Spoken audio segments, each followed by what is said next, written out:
Welcome back, guys. My name is Patrick, aka Chief Pat, and today bringing you guys sneak peek number 2 for the new update coming out in Clash. So today's sneak peek was that we're going to be having a revamp of a couple of spells we have in the game already, including the Earthquake spell and the Poison spell. So let's go ahead and hop into it right now. So first of all, talking about the Poison spell, one of the problems with the Poison spell right now is when it came out, as you guys might have noticed, it sort of killed diversity inside of the clan castle. You could no longer have barbarians, archers, witches, or wizards, or any of those type of low hit point troops, because it would instantly start doing a pretty solid amount of damage and take those guys out before they could even make it to, I guess, like, I don't even know, not even get close to your troops sometimes if you placed a perfectly placed poison spell. So anyways, let's talk about what they changed today. And the new poison spell is actually going to scale up in damage the longer it's on the ground. So you might have noticed when I first dropped the spell, it wasn't doing that much damage, but as the seconds tick by, the poison spell will keep doing increased amount of damage to units within its radius. So it speeds up as the units become sicker and sicker. So it's a pretty interesting change. And if you drop 2 poison spells on top of each other, you can sort of think of it as a single target Inferno Tower. The longer someone is being affected by the single targeted Inferno Tower, the longer they're going to be dealt, or the more damage they're going to be dealt over time. And if you drop 2 poison spells on top of each other, let's say rather than 12 seconds it takes for the poison spell to do a max amount of damage, it'll cut that in half and be only 6 seconds. So it just makes it so it accelerates faster and the poison spell will reach its cap damage a little bit quicker. I tested it out on heroes as well. It still didn't work that well, so I don't recommend you use it against heroes. But one cool thing about the new poison spell is it actually reduces the attack rate of defending troops that it's being used on. So you could use it on a dragon inside of the clan castle, and that dragon's actually going to attack your troops less quickly, which turns out to be a pretty nifty thing when you use it inside of some of your attacks.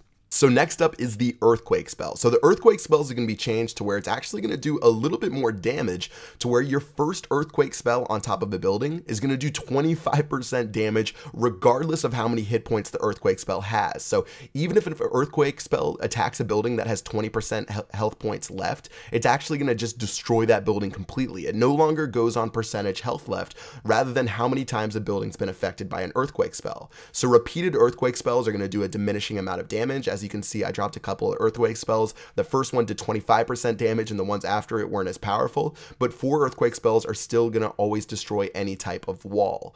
And I think Earthquake spells are actually going to be more powerful now against lower level walls. But anyways, let's just go ahead and test out this right here. You can see I dropped 2 sort of crummy lightning spells, but seeing as this air defense had less than 25% hit points left, since this was the first Earthquake spell I dropped on top of this air defense, it's going to deal 25% damage and take out that air defense completely. So that's a pretty nifty thing. You won't have to use 3 lightning spells anymore. You could use 2 lightning spells and an Earthquake spell, as well as one tiny thing about the freeze spell is you're now able to freeze air troops. This is a nifty little addition. No longer are you going to only be able to freeze ground troops. You can freeze dragons, lava hounds, minions. So another little addition to the freeze spell. And like we talked about the lightning spell yesterday, it got a couple of additional changes as well. So again, for a quick run through of what they changed with the spells.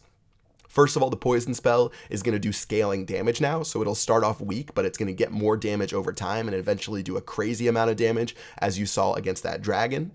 For the Earthquake spell, the Earthquake spell is going to deal way more damage regardless of the building's current hit points. It's just going to do 25% damage on the first spell that you drop on a building, and then each other spell that you drop on that same building, it's going to do a diminishing amount of damage. Trust me, I tested it out, and I actually dropped like 50 Earthquake spells on a single building using the development build, and it really didn't kill the building, like 50 Earthquake spells, so that you can see how the damage goes down.